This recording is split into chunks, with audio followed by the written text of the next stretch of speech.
সিলেটের সুনামগঞ্জ। আমরা দুজন যাচ্ছি আজকে রাতে। আমার প্রথম ট্রেন ভ্রমণ হবে এবং আমার সাথে রয়েছে আমার ছোট ভাই। আমি মাহমুদ। কমলাপুর স্টেশনে চলে আসছি। ইতিমধ্যে আমাদের ট্রেন উপবন এক্সপ্রেস ৫ নম্বর প্ল্যাটফর্মে চলে আসছে। সামনের সিটের সাথে হাঁটু লেগে যাওয়ায় সুন্দরভাবে বসা যায়নি। রাত 10টার ট্রেনটি ঠিক 10:02 ছেড়েছে। এই যে দোল খাওয়া শুরু করছে, খুব ভালো লাগে এই দোলটা। পুরো বগির ভিতরে আর কেউ নাই। ভোর ৫টা বাজে সিলেট স্টেশনে চলে আসছি।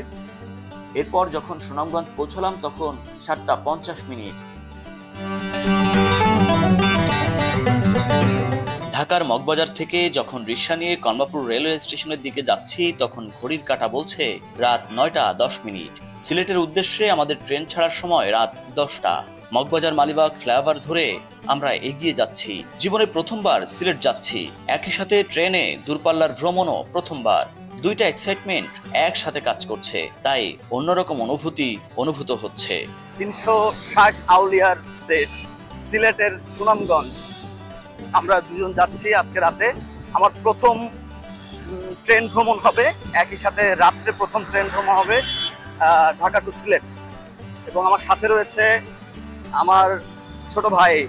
আমি মাহমুদ। ভাইয়ের সাথে প্রথমবার যাত্রা হচ্ছে আমার।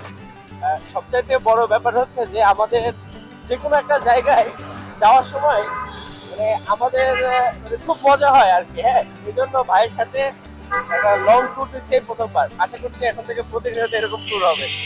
হ্যাঁ, অবশ্যই আমরা একসাথে এরকম ট্যুর করতে চাই। এবং ও খুব ভালো ড্রোন চালায়। আজকে আমাদের কাছে ড্রোন নাই। ড্রোন ছাড়াই আমরা সুনামগঞ্জ শুট করব। সুনামগঞ্জে যে সব বিখ্যাত পয়েন্টগুলো আছে সেসব পয়েন্টে আমরা যাব এবং আপনাদের দেখানোর চেষ্টা করব পুরো সুনামগঞ্জে যেসব দর্শনীয় স্থানগুলো রয়েছে।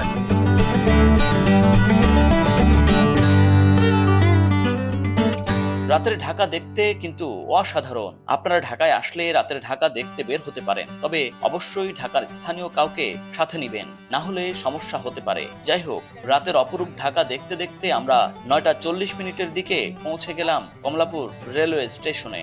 যেহেতু স্টেশন থেকে দেশের সকল প্রান্তের ট্রেন পাওয়া যায়, তাই সবসময় এখানে ভিড় লেগেই থাকে। সামনে এগিয়ে যেতে দেখি স্ক্রিনে দেখাচ্ছে আমাদের উপবন এক্সপ্রেস ট্রেনটি 5 নম্বর প্ল্যাটফর্মে ইতোমধ্যে অপেক্ষা করছে।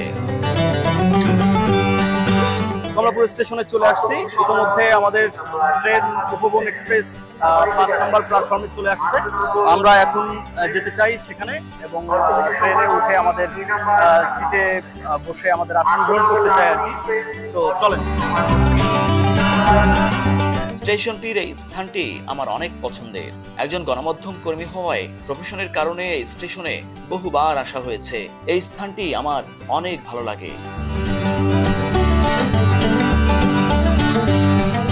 তবে প্ল্যাটফর্মগুলোতে বসে ট্রেন আসা যাওয়ার দৃশ্য কিংবা ট্রেনে ওঠা এবং নামার দৃশ্য আমার বেশ ভালো লাগে। প্ল্যাটফর্মে বসে যখন এসব দৃশ্য নজর কাড়ে তখন গ্রামের কথা মনে পড়ে। মনে হয় তাদের সাথে আমিও ট্রেনে উঠে পড়ি গ্রামের উদ্দেশ্যে।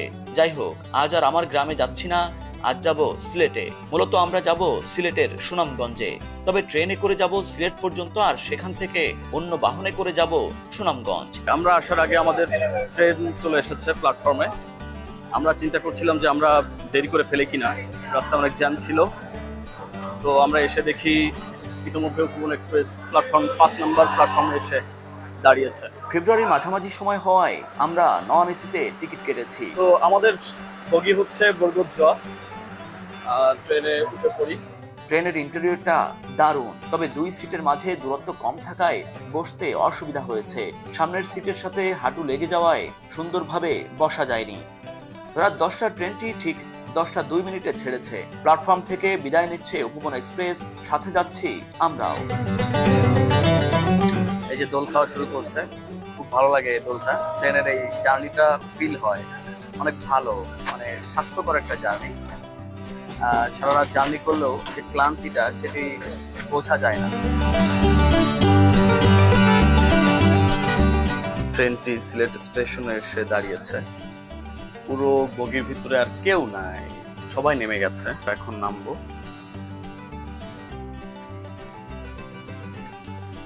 ভোর 5টা বাজে সিলেট স্টেশনে চলে আসছি। আমরা সারা রাত জার্নি করে সিলেট স্টেশনে এখন নামলাম। আমার প্রথম আসায় সিলেটে, একদম প্রথমবার, তাও রাত্রিবেলা সারা রাত জার্নি করে ট্রেনে করে আসলাম। ট্রেনেও প্রথম জার্নি, মানে দুইটা এক্সপিরিয়েন্স একদম একসাথে আমার, সিলেটে প্রথম এবং ট্রেনেও প্রথম রাত্রে জার্নি। তো সিলেট স্টেশনে আসছি, এখন ফ্রেশ হয়ে আমরা চলে যাব সুনামগঞ্জে। সিলেটের স্টেশনটি বেশ গোছানো পরিপাটি, সুন্দর মনে হয়েছে আমার কাছে। প্ল্যাটফর্ম থেকে বের হলেই দেখা যাবে সারি সারি ভাড়ায় চালিত সিএনজি দাঁড়িয়ে আছে আপনাকে নেয়ার জন্য। সিলেট থেকে সুনামগঞ্জ 2 ঘন্টার পথ, তারা ভাড়া চাচ্ছে 1500 টাকা। তবে আমরা এখন যাব না, সিলেটের কোনো একটি মসজিদে ফ্রেশ হয়ে আমরা ফজরের নামাজ আদায় করব, তারপর সুনামগঞ্জের উদ্দেশ্যে রওনা হব। স্টেশনের বাইরে অনেকগুলো সিএনজি দেখতে পারবেন আপনি আসলেই, মানে রাতে অথবা যে কোনো সময় ট্রেন থেকে নামলে প্রচুর সিএনজি দেখতে পারবেন।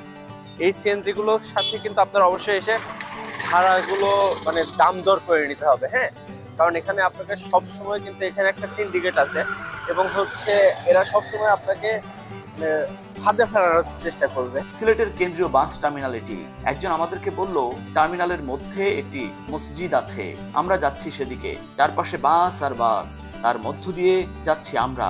সিলেটের কেন্দ্রীয় বাস টার্মিনাল মসজিদে ফজরের নামাজ আদায় করব আমরা। সিলেটের এই কেন্দ্রীয় বাস টার্মিনালের মসজিদে আমরা নতুন একটি দিন শুরু করলাম নামাজের মাধ্যমে। ফজরের নামাজ এখানে আদায় করলাম। 360 আউলিয়া বা পুণ্যভূমি সিলেটের অলিতে গলিতে কিন্তু মসজিদ রয়েছে। টার্মিনাল থেকে বের হতেই একজন আমাদেরকে বলল সামনে একটি বাস ইতিমধ্যে সুনামগঞ্জের জন্য ছেড়ে দিয়েছে, তাই আমরা দৌড়ে ওই বাসটি ধরার চেষ্টা করলাম। তবে কাছে গিয়ে জানতে পারি বাসটি সুনামগঞ্জ যাবে না। পরে দেখলাম পাশেই দাঁড়িয়ে আছে ঢাকা থেকে আসা আল মুবারাকা বাসটি। আমরা একটা গাড়ি পেলাম। ঢাকা থেকে আসছেন আপনারা না? জি হ্যাঁ? জি। ঢাকা থেকে কটা রওনা দিয়েছিলেন? ঢাকা থেকে আপনার 8:30 আচ্ছা, তো আমরা এই জাম আছে। বাস টার্মিনালে এসে, সিলেটের বাস টার্মিনালে এসে যখন বাসের সন্ধানে ঘুরছিলাম, তখন এই যে আল মোবারকা গাড়ির সন্ধান পেলাম। এখানে দাঁড়িয়ে ছিল, আমাদেরকে ডাকলো সুনামগঞ্জ যাব। এখান থেকে কতক্ষণ লাগবে যাইতে? 1 ঘন্টা 20 মিনিট। তো যেহেতু ঢাকার মানে হাইওয়ে গাড়ি, সো একটু দ্রুত যাবে। আমরাও ভাবলাম যে এতে গেলে মনে হয় খুব দ্রুত আমরা পৌঁছে যাব।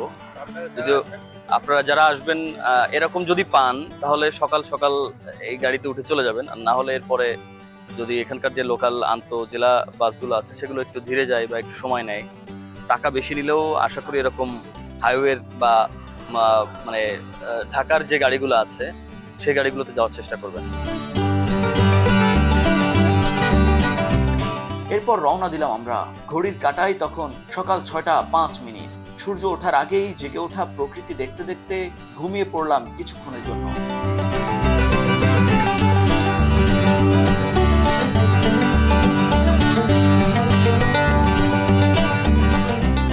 এরপর যখন সুনামগঞ্জ পৌঁছলাম তখন 7:50, অর্থাৎ 1 ঘন্টা 45 মিনিট লাগলো সিলেট থেকে সুনামগঞ্জ পৌঁছাতে।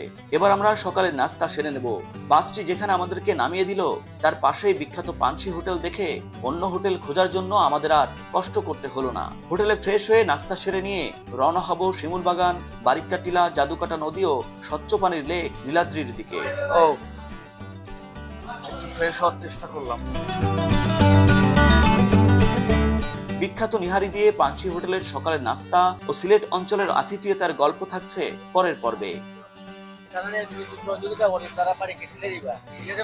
ভাই, হ্যাঁ।